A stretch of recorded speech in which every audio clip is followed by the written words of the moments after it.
কি বলছো কি নাথবু? হ্যাঁ, প্রথম দিনেই তোমাকে এরকম একটা বিপদের মধ্যে পড়তে হলো? এই যে নাতি বাবু, এটা কি হলো? হ্যাঁ, তুমি তো বলছিলে তোমরা কি বিশাল বিশাল ব্যাপার স্যাপার। হ্যাঁ, তো তাই যদি তবে উপর থেকে লাইটটা খুলে পড়ে কি করে? হ্যাঁ, সব সময় নাকের ডগে নাক দেখে ঘুরে বেড়ালে হবে না। হ্যাঁ, সবকিছু সামলাতে হবে না। ব্যবসা সামলানো অত সহজ কাজ নয় নাতি বাবু। আমি তো লাইটের সেটআপের দায়িত্ব ভেঙ্কিকে দিয়েছিলাম। ইট ওয়াজ হিজ ফল্ট।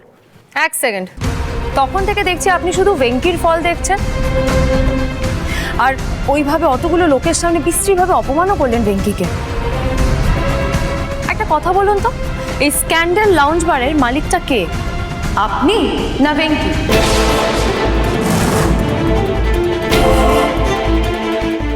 এই যে অ্যাক্সিডেন্টটা আজকে হলো, এটার দায় কার, আপনার নাকি একা ভেঙ্কি?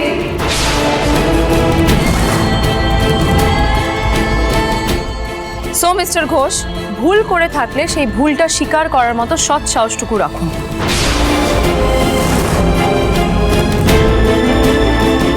একদম হক কথা বলেছে নাথবু। শ্রাবণ, তুমি ঠিকঠাক আছো তো? তোমার কোথাও চোট টোট লাগেনি তো? কাকি, আমি একদম ঠিক আছি।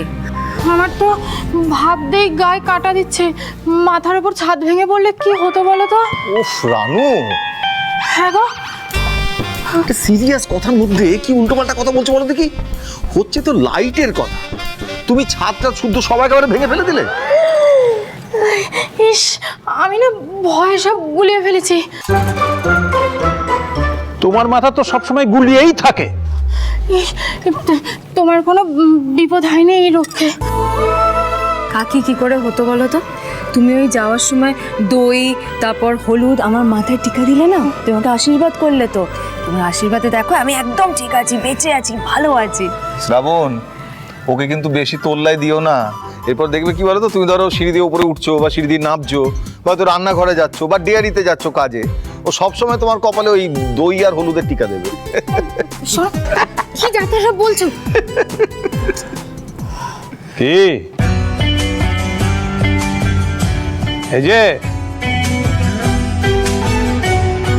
আজকে তোমার ব্যবসায় লাভ হলো না লোকসান হলো? হ্যাঁ, না বাসুদেব তো বলছিল যে তোমার স্ক্যান্ডাল লাউঞ্জ বারে আজকে তিল ধারণের জায়গা ছিল না। হ্যাঁ, একেবারে রেকর্ড করা ভিড় হয়েছে আজকে। হ্যাঁ, সবাই নাকি আমার নাথবাবুর গান শোনার জন্য একেবারে উঠে পড়ে লেগেছিল। হ্যাঁ, কি এই যে এবার বলো, খুব তো বলছিলে যে নাথ বউকে নিয়ে গেলে নাকি তোমার স্ক্যান্ডাল লাউঞ্জ বারে ভরাডুবি হবে। এবার বলো তো, তোমার জাহাজ ডুবলো না ভাসলো? কি হলো?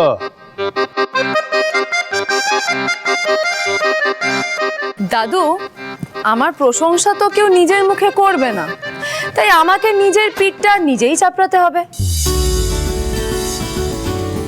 দাদু, তুমি জানো আজকে অনেক লোক হয়েছিল, সবাই আমার গান শুনে প্রচুর হাততালি দিয়েছে, মজা পেয়েছে, খুব মজা হয়েছে, খুব মজা হয়েছে। আর জানো, উনি একটা বড় ইভেন্টের কন্ট্রাক্টও পেয়েছে। কি বলছো কি নাথবু?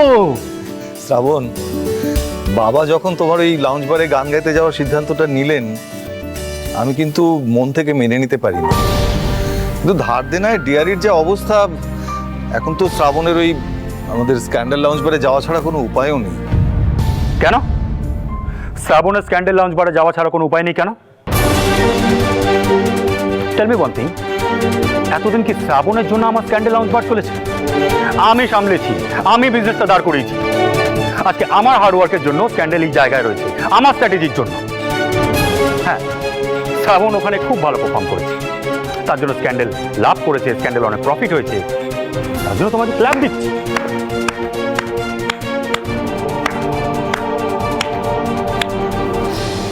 But remember one thing, Shrabon স্ক্যান্ডেলে পারফর্ম করে কোনো দয়া করেনি।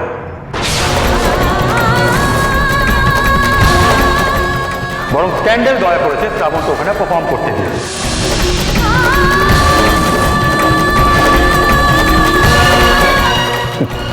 এর আগেও তো শ্রাবণ অনেক লাউঞ্জ বারে পারফর্ম করেছে, কই সেখানে তো এত লোক হয়নি, সেখানে তো এত ক্রাউড হয়নি। Shrabon is not a crowd program. এত লোক এসেছে আমার ব্র্যান্ডের নাম দেখে, স্ক্যান্ডেলের নাম দেখে, তোমার নাম দেখে নয়। And that's it.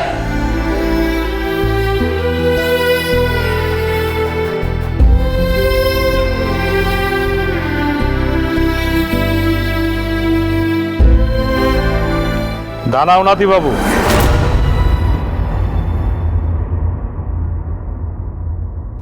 তুমি যা বললে তার মানে স্ক্যান্ডাল লাউঞ্জ বারে আমার নাত বউকে আর দরকার নেই, তাই তো? বেশ, তুমি এক কাজ করো, আজকের পারিশ্রমিকটা আমার নাত বউকে দিয়ে দাও। কাল থেকে আমার নাত বউ তোমার ওই স্ক্যান্ডাল লাউঞ্জ বারে গান গাইতে যাবে না।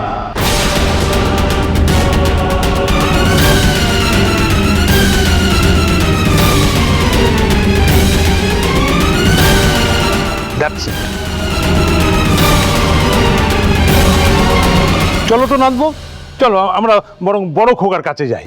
আজকে কি কি ঘটনা ঘটলো সেগুলো নিয়ে গল্প করি। চলো চলো এসো, এখানে থাকার দরকার নেই, এসো।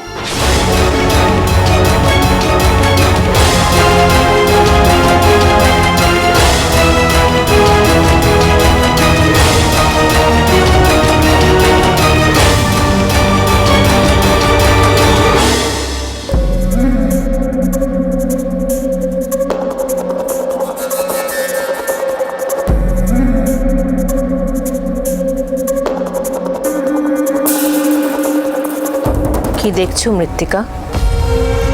বয়স হয়ে গেছে। কি উদ্দেশ্য নিয়ে তুমি এই বাড়িতে পা রেখেছিলে আর কোথায় গিয়ে দাঁড়িয়েছো? I feel so sorry for you Mrittika. I pity you really. সমরেশের মতো একটা তেজি বাঘকে এতগুলো বছর ধরে তুমি তোমার হাতের মুঠোয় রেখেছিলে, বশ করে রেখেছিলে। আর আজ শ্রাবণের মতো অতি সাধারণ একটা মেয়েকে তুমি বশ করতে পারছো না কেন মৃত্তিকা?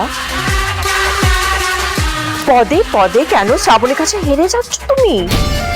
ওকে ভয় পাচ্ছ? না না বললেই হলো মৃত্তিকা। পাচ্ছ পাচ্ছ, তুমি শ্রাবণকে ভয় পাচ্ছ কারণ শ্রাবণ তোমার একটার পর একটা প্ল্যান ভেস্তে দিচ্ছে। তুমি ওর বুদ্ধিকে ভয় পাচ্ছ। তোমার বয়স হয়ে গেছে মৃত্তিকা, এটা তুমি মেনে নাও যে তুমি স্বীকার করা ভুলে গেছো। মৃত্তিকা ঘোষ, তোমার হান্টিং স্কিলস গুলোর কি হলো? আমার তো মনে হচ্ছে সেগুলো আর নেই। You have lost your hunting skill Mrittika. না, বললাম তো না। তাই নাকি? নিজের ধার যদি নাই বা কমে থাকে তাহলে তোমাকে অভি, আনুষ্কা, রোহিণী এদের সাহায্য নিতে হচ্ছে কেন মৃত্তিকা? তুমি কেন তোমার ফোকাস লুজ করছো? শ্রাবণকে ছেড়ে কেন তোমার টার্গেট অভি, রোহিণী, আনুষ্কা হয়ে যাচ্ছে বলো? নাকি তুমি বুঝে গেছো যে তুমি শ্রাবণকে হারাতে পারবে না, সেটা তোমার দ্বারা সম্ভব নয়? না না না না না, তোমার বয়স হয়ে গেছে মৃত্তিকা, তুমি হেরে গেছো, জাস্ট হেরে গেছো। তুমি শ্রাবণের কাছে তুমি হেরে গেছো, তুমি হেরে যাচ্ছ মৃত্তিকা, তুমি হেরে গেছো।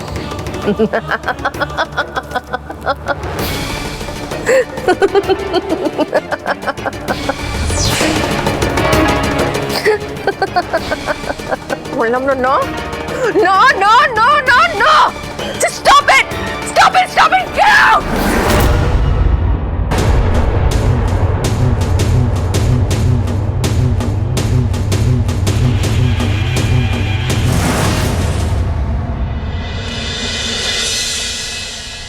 কি ভেবেছো old man?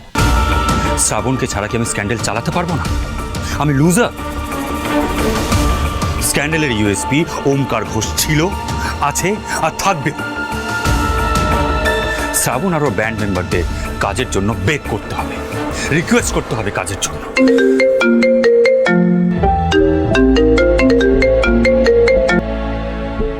Hello hello mister home, হ্যাঁ আমি সিনা বলছি। আমি আপনাদের এই স্ক্যান্ডাল লাউঞ্জ বারে আমাদের কর্পোরেটের একটা পার্টি থ্রো করতে চাই। Advance, but only one condition, Shrabon has to be perform. শ্রাবণকে গান গাইতে হবে। Mister Sinha, tell me. আমাদের পার্টির ডেটটা যেটা কনফার্ম করা ছিল ওটা টুমরো, আগামীকালই আপনি পার্টিটা অর্গানাইজ করুন।